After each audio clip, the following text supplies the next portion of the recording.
So escalation keeps escalating, and this puppet, I call it a puppet peace summit or a fake peace summit, because it has nothing to do with the peace summit. And if they want to achieve peace, it's irrelevant doing it this way. Of course, we know this is not the intention, right? This is more like a propaganda summit. So this is going to take place in Switzerland with the presence of Germany and the USA and the coalition against Russia. But Russia is not invited. I've mentioned this before, and this is well known.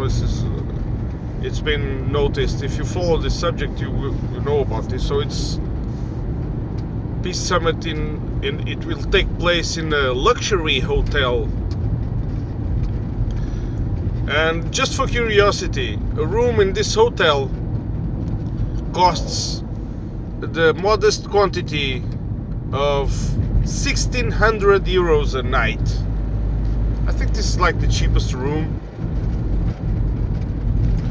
And so all these leaders and their committees, they're gonna park there, gonna have their drinks there, and while Ukrainians die on the trenches, and Russians, by the way, I'm not referring to them because they're not going to be present in this summit. And of course, it's an utter absurd. It's an act of propaganda. It has one objective. It's not just like they're just fooling around and going to have a party in a luxury hotel.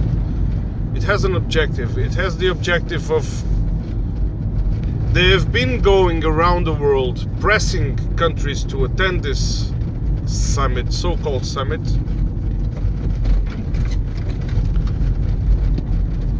so that whatever they decide there, because the summit is going to be based on the 10-point proposal redacted supposedly by Zelensky. So you know what's gonna come out of that, right? And of course, they want to evoke laws and UN Charter laws, the ones the United States violates when it's handy. And they're gonna, after that, they're gonna present this to Russia and say, see, all of these countries signed this, and you are isolated, and they're gonna use it as just another instrument of propaganda to throw against Russia, to justify their righteousness. In the meantime, they are transferring they're gonna transfer the airplanes to Ukraine, like F-16, Mirage 2000 from France. And the problem with this now is that I have to make a pause here. The problem with this is that who do you think it's escalating? The West or Russia? Let me know in the comments. Because now they declaredly, and this was out on the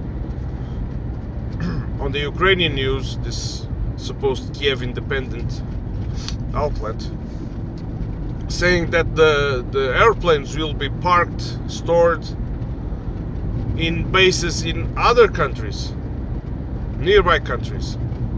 So therefore, these countries are going to be direct participants in this war. Do you see where is this leading? The West simply has no limit point. They're gonna do whatever to provoke Russia, and I'm beginning to think this is the objective. provoke it to a nuclear response, to the point of a nuclear response. Because if you measure the forces, if you do commit the NATO countries against Russia, it's not Ukraine anymore. Ukraine is just the tip of the spear. You are talking about a nation, an agglomerate of nations representing over 800 million people, and this will put Russia in a big disadvantage. Russia so far has been fighting bravely, because despite all the escalation and all the weaponry they are feeding Ukraine with, apparently the inside of Ukraine the corruption is so big that even this NATO representatives calling all the shots there must have some difficulty in running the thing and managing the thing. And so they want to take matters to their own hands more and more. And now this means if they're going to land the planes in bases in Romania, in Poland, this is a direct participation in the war. And there is an already direct participation in the war. We know this. Russia is acting very carefully not to escalate this, because once it's done, and there is no turning back. So these people in Washington and in London and in Berlin, they simply cannot stop. This is I've said this before, I say it again, this is behavior of psychopaths. Nothing else. Now they want to destroy Russia by all means. And we are talking about the people that claim they are defending freedom, claim they are defending our rights, our freedoms, our democracies. They have been the ones. They already move on past. They don't claim so hard anymore, but they already moved beyond this. It seems like everyone has forgotten how all this started, right? And now they have demonized Russia so much that simply in the news they don't justify anything anymore. It's just every action they do, every diplomatic action they do in Europe, for example, the 6th of June commemorations without inviting Russia, the main responsible for winning the World War II, representing the Soviet Union. So even that, it's, like I said the other day, it's act of propaganda. It's another step of trying to galvanize the people, to prepare the people's mentality, to put the mentality in this war footing against Russia. This is history repeating all over again, and we are now seeing it. Many of us are quietly seeing it, and we're gonna go quietly like lambs to the slaughter if needs be. We're already on preparation for that, and instead of saying no, well, some people, I'm being unfair, some people say no. Some people elect governments that are not in favor or aligned with this policy. The government of Hungary, although the right wing is spreading in Europe, the right wing is divided in what concerns Russia. So there is some hope, but key countries, for example, Germany, although this right wing there has grown a lot, it's still not enough. It represents Eastern Germany. Have you seen the borders of the voting in Germany? It represents exactly or almost exactly Eastern Germany. Eastern Germany never ceased to exist, I guess. I didn't have this impression before, after I've seen the results of this election.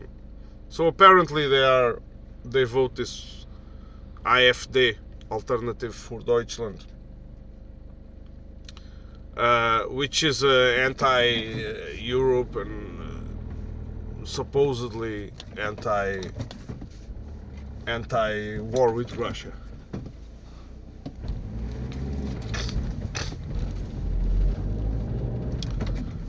But still, even if you have like people uprising against this, the government are just gonna crack down on them. This is what they do. It's the same as we see, for example, in the Palestinian case. You have millions of protesters throughout the world, people getting off of their couches and protesting against what it is, which is a genocide. And you even have the ICC issuing arrest warrants against Israeli officials. And what do you have? You have the Israel and its lobbies trying to terrorize the ICC officials in a blatant violation of international laws, all with the sponsorship of the United States and the West, by the way, and Germany. So yeah, I hope I see you on the next one.